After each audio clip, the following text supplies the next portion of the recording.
Mais sobre esse assunto com a nossa analista lá em Brasília, Isabel Mega, que está chegando para conversar mais conosco. Tudo bom, Isabel? Bom dia para você.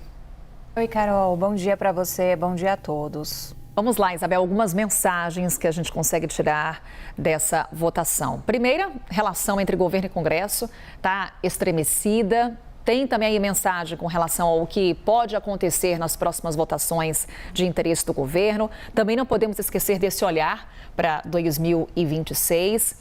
Hugo Mota, inclusive, Isabel, foi muito claro na mensagem.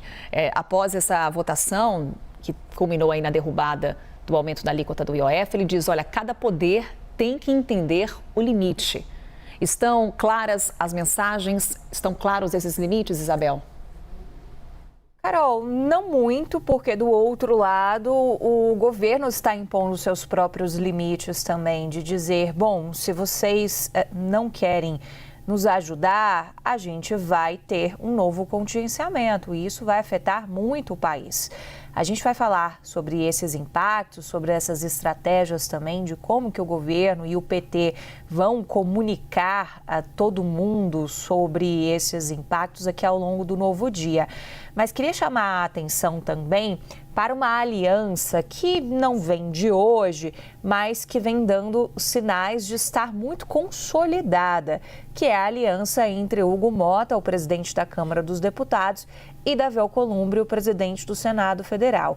Os dois afinaram absolutamente tudo o que aconteceu no Congresso Nacional na quarta-feira, Carol. Isso vale para a questão do IOF, isso vale para a questão do projeto de lei que aumentou o número de deputados para de 513 para 531. Tudo foi afinado, foi costurado pelos presidentes das duas casas.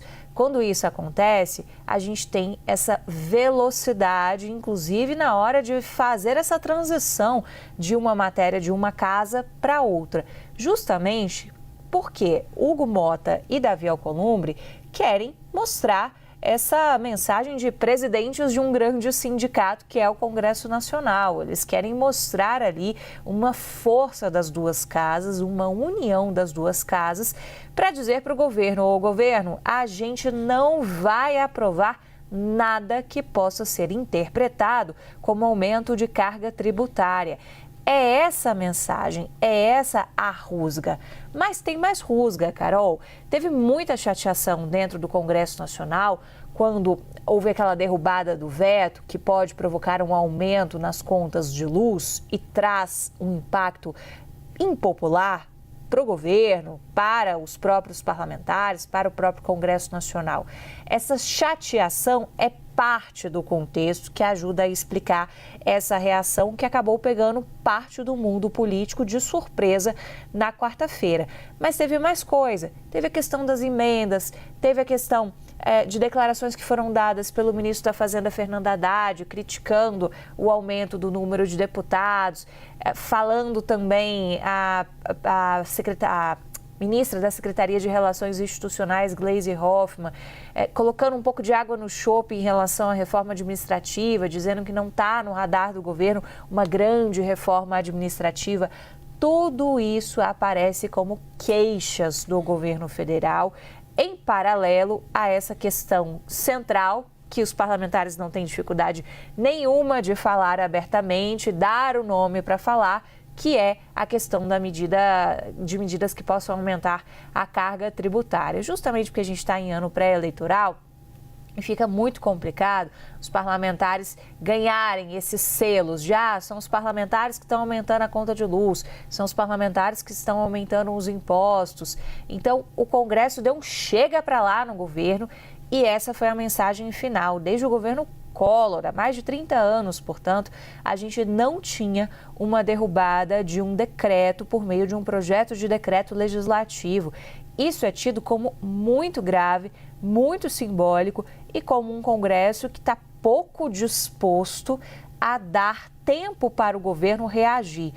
Ontem, Carol, nas andanças no Congresso Nacional, o que a gente ouvia de parlamentares da base aliada é que eles estavam contando com esse tempo de alguma forma. Eles esperavam que essa discussão pudesse ficar, inclusive, para o segundo semestre, depois da volta do recesso legislativo, para que eles pudessem fazer a discussão por meio da medida provisória que foi enviada como uma alternativa depois daquela reunião, lá daquele domingo à noite, que foi considerada histórica, e depois eles saíram da reunião e tudo mudou. E os governistas ficaram sem entender. Mas a reunião tinha sido tão boa, por que tudo mudou? Porque foi aumentando a ebulição, a pressão dentro do Congresso Nacional, tanto na Câmara quanto no Senado.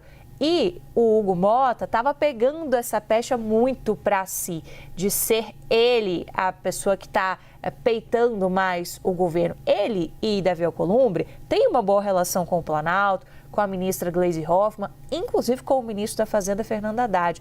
Mas eles estão no auge de uma pressão e no auge dessa figura que a gente tem que manter em mente, que é a figura de serem dois grandes presidentes de uma espécie de categoria. A gente tem que pensar o Congresso Nacional também como seus interesses próprios, que foram crescendo com o passar dos anos, das últimas décadas, se apoderando também sobre uma fatia muito robusta do orçamento e, com isso, engessando o orçamento e dificultando a vida do executivo. Então, é sempre importante a gente entender a complexidade dessas questões e entender que todos os lados têm um pouco de responsabilidade em relação a isso. E o diálogo que se tentou plantar que tinha ocorrido, na verdade, não ocorreu. Na verdade, nunca houve acordo em relação a essa situação e, por isso, a gente chegou nesse ponto histórico de ter um decreto do governo sendo derrubado pelo Congresso Nacional. Mensagem mais clara não há. E a gente chega num ponto muito delicado dessa relação, Carol, porque não tem muito mais o que fazer. Não tem cargo para ser distribuído. A gente já está caminhando para o final do governo. E hoje, cargo e ministério não tem mais o mesmo efeito que tinha antigamente. Hoje, o que tem muito efeito junto aos parlamentares são esses pleitos, principalmente sobre as emendas parlamentares. E as queixas envolveram também as emendas. Inclusive, quando você fala de ministérios, partidos que fazem parte da base do governo, que ocupam ministérios, também votaram pela derrubada do decreto que previa esse aumento da alíquota do IOF. Esse é um pouco do cenário que temos. Isabel Mega também citou essa proposta que foi aprovada no Congresso de aumento do número de cadeiras na Câmara dos Deputados. Daqui a pouquinho também vamos falar mais sobre esse assunto com a Isabel e com toda a nossa equipe lá de Brasília.